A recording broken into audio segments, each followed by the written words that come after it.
curtain here. I've been running through every Kingdom Hearts game recently with the intention of making videos about the trophies and getting all the platinums for a little bit of bragging rights and kind of a staple for my channel. You know, make myself seem a little more legit. And they have been torture. Those videos are still certainly coming, don't get the wrong idea, but it has been absolute water torture with how long this has taken. And while going through this, I've been doing the Chain of Memories one, and this has spawned a couple ideas for videos. And one of those videos is this one right now, where I've realized just how absolutely broken beyond belief a lot of these slights are in the game in comparison to the GBA counterpart. So I've decided to make a video about them in the hopes of teaching people how to make their experience a little bit less miserable than mine has been. With that stated, let's get into it.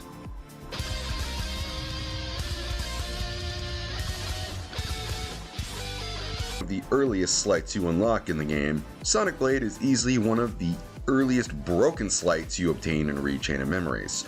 Unlocked by reaching level 27 and getting it from the level up screen, once you unlock it, you're introduced to one of the most insane stunlock fests since that crazy one with Dark Inferno and using that super magic keyblade. It is crazy. It does a ton of damage, possesses an impressively high number, so it's only breakable with either another slight that's bigger or a zero card, does a large amount of continuous damage, and can be continuously spammed over and over again due to how fast it can be implemented in battle. The only downside to it is that it's not the most effective in groups of enemies. It's way better utilized in boss fights, more than it is with mobs. Still doesn't take away from its usefulness though.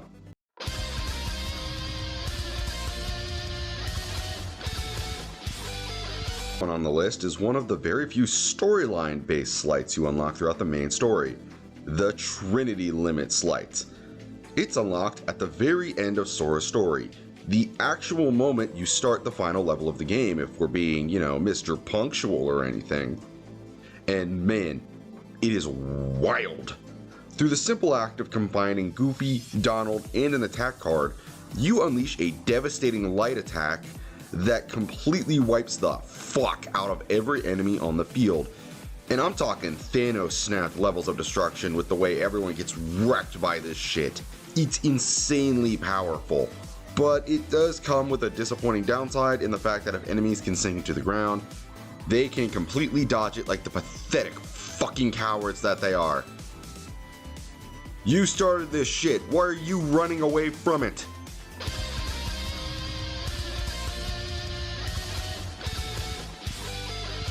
Up next on our list is the Raging Storm Slight, one of the most visually impressive looking slights in the entire game, and also one of the newer slights added into the Re Chain remake.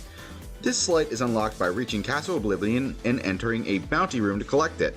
Then by slapping together a tornado card and 2 fire spells, you summon forth a spectacle.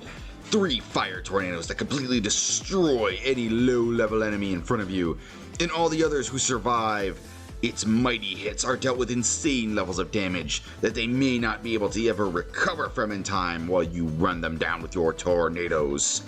It's a truly powerful slight, but it does have some downsides. For one, it's slow, like really slow.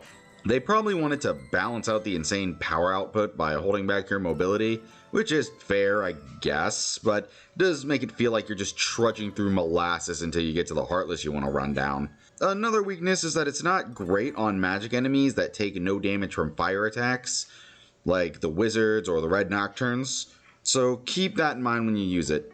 Other than that though, this is an insanely useful slight for wiping out dozens of mobs of Heartless. Plus, it just looks awesome to use.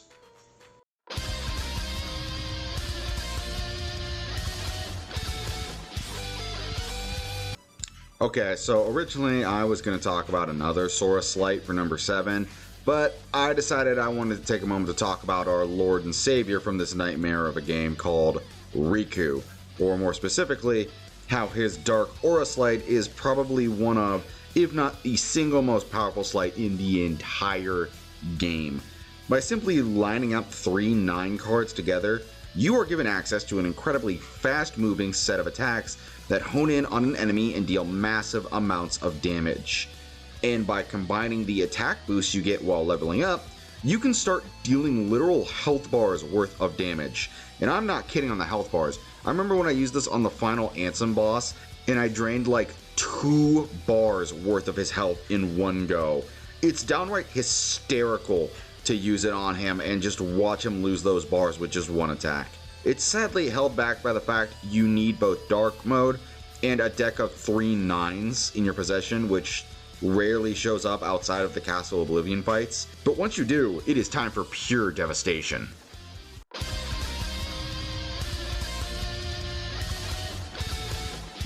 Going back to my boy Sora for the rest of this here list. And what better to talk about than one of the first ever slights you get in the game, the Goofy Smash itself. Obtainable through simply just picking up a Goofy card and mixing in an extra attack card or two, you are treated to a surprisingly powerful sleight that, when executed correctly, can cut away an entire health bar on an enemy, and when even aimed right, can even carry up to multiple enemies in one go. Of course, they need to be close together, but that's a small price to pay for such an easy to use OP sleight. Plus, unlike several of the other sleights on this list, this one doesn't cost you any of your cards in battle, as since you're starting off with a friend card, it makes it far less of a risk to reuse over and over. You just gotta pick up a Goofy card to get it.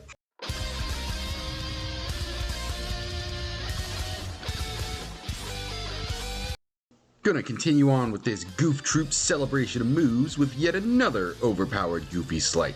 And even better, it's yet another one you receive right at the very start of the game too. Aren't I being such a courteous Crimson tonight? Either way, on to this. Unlike Goofy Smash, Goofy Tornado is achieved by comboing together 3 Goofy cards together for a sleight, and while using one pretty much gets about what you get from this sleight. This sleight greatly extends the time Goofy stays out on the field, and if you have seen the sheer devastation one card did, get ready for the sheer insanity that 3 Goofs create. The Goof Troop comes out in its full form with this form. Respect it, witness it, and bow down to it if you truly are in the fight long enough to get 3 Goofy cards anyways.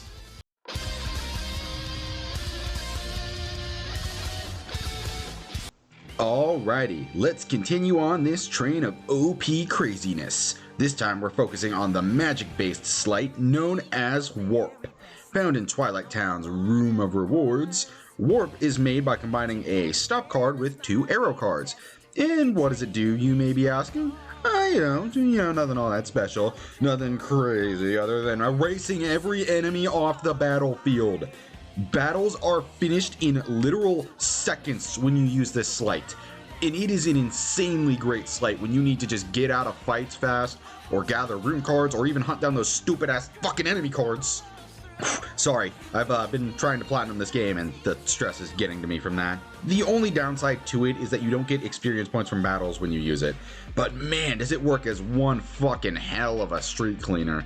Like, enemies are just gone. It's honestly hilarious and such a good ability, it's kind of a shame it's stuck in this game.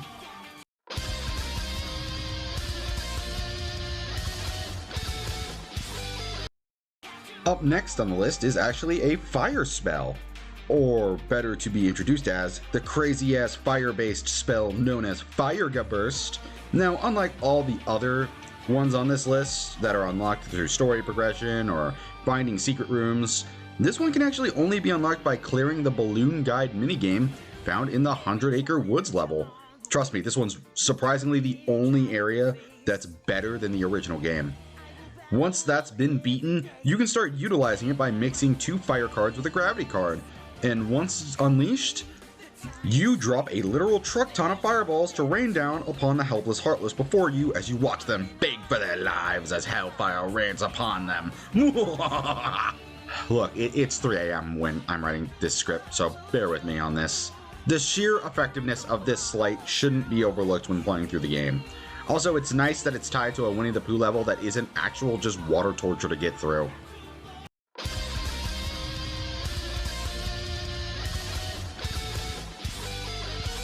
Get out your wallet, folks, because we're now going to talk about the single most expensive sleight in the entire game. The Holy Sleight is unlocked by reaching level 47. and is created by putting together a Mega Ether, a Mega Elixir, and a Potion. And when they are all tied together, it rains upon giant laser on your pathetic, worthless enemies. Those foolish heartless are no match for the mighty power of Jesus Christ's rage. At least I think it's Jesus. Who knows? Maybe Sora's a Christian. I don't know. And while it is powerful, it's also kind of a hassle to get, as it requires you to hit up a few out-of-the-way rooms to get everything to use it. It also costs a lot of your CP deck usage, due to needing 3 item cards in comparison to normally using magic or attack cards. But that high payment is more than enough to reap the benefits. Also, before we move on to 1, am I the only one who finds it weird item cards call upon the light of the Lord? Does using items incur the wrath of God? O Lord, please don't smite me for using thine potion. I shall sacrifice a Moogle in your name to compensate.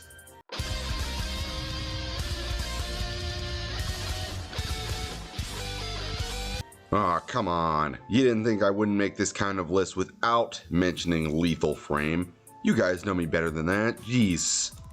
Okay, so for those who don't know, Lethal Frame is a sleight that is unlocked after Sora reaches level 32. And through the simple combination of a stop card and a couple attack cards, you are gifted with the absolutely insane power of stopping time and landing an insane amount of damage on an enemy. And if you thought that Sonic Blade was spammable, then you're gonna be fucking blown away by Lethal Frame's reusability. It can be reused over and over and over and over again until you turn your opponent into a chopped Organization 13 sashimi meal. This sleight is absolutely so insane that it's actually become infamous among the Kingdom Hearts community for its OP nature. It's just that busted. And that is the end of the video. Thank you all so much for watching. If you like this video, do me a favor and hit that like and sub button to show me some love. And I'll see y'all next time for the next video.